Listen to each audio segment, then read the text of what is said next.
అన్నా చెల్లెళ్ళ పండుగ రక్షాబంధన్ శుభాకాంక్షలు.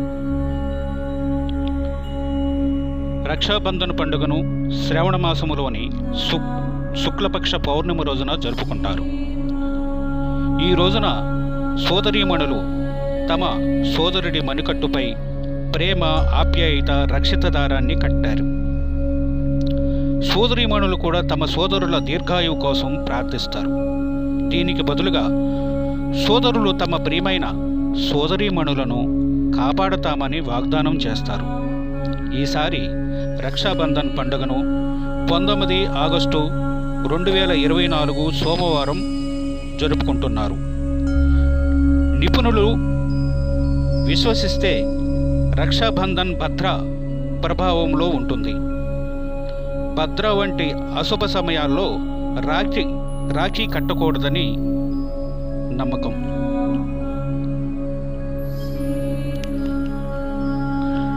రక్షాబంధన్ పండుగను శ్రావణ మాసములోని శుక్లపక్ష పౌర్ణమి రోజున జరుపుకుంటారు.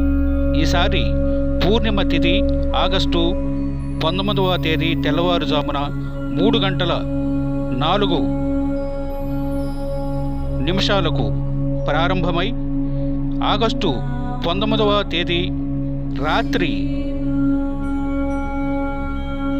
11:55 ముగుస్తుంది. అయితే ఈ రోజున భద్రా సమయం ఎలా ఉంటుందో తెలుసుకుందాం.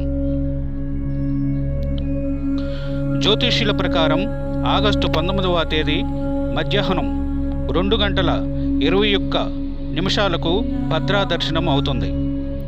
భద్రా పుంచి 9:51 ఉదయం నుండి 10:53 ఉదయం వరకు ఉంటుంది. అప్పుడు భద్రాముఖము ఉదయం 10:53 నుండి మధ్యాహ్నం 12:37 వరకు ఉంటుంది. అనంతరం మధ్యాహ్నం 1:30 నుండి భద్రాయాత్ర ముగుస్తుంది.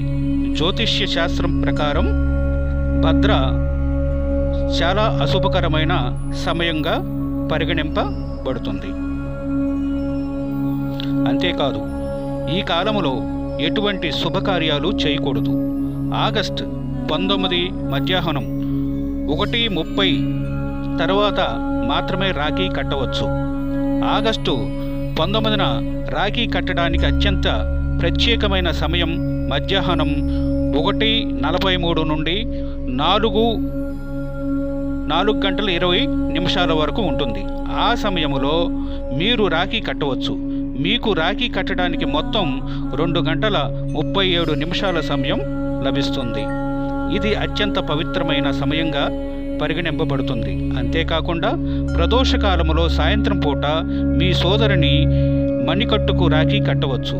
ఈ రోజున ప్రదోషకాలం సాయంత్రం 6:56 నుండి రాత్రి 9:07 వరకు ఉంటుంది. రక్షాబంధన్ నాడు భద్రాకాలంలో రాఖీ కట్టకూడదు. దీనిని వెనుక ఒక పురాణ కథ కూడా ఉంది. భద్రాకాలంలో లంకాపతి రావణుని సోదరి అతని మణికట్టుకు రాఖీ కట్టిందని, అది ఒక సంవత్సరంలోనే నాశనమైందని చెబుతారు. భద్ర శనిదేవుడి సోదరి అని చెబుతారు. భద్రలో ఎవరు ఏ శుభకార్యాలు చేసినా దాని ఫలితాలు అశుభం కలుగుతాయని భద్రుడు బ్రహ్మదేవుని నుండి శాపాన్ని పొందాడు.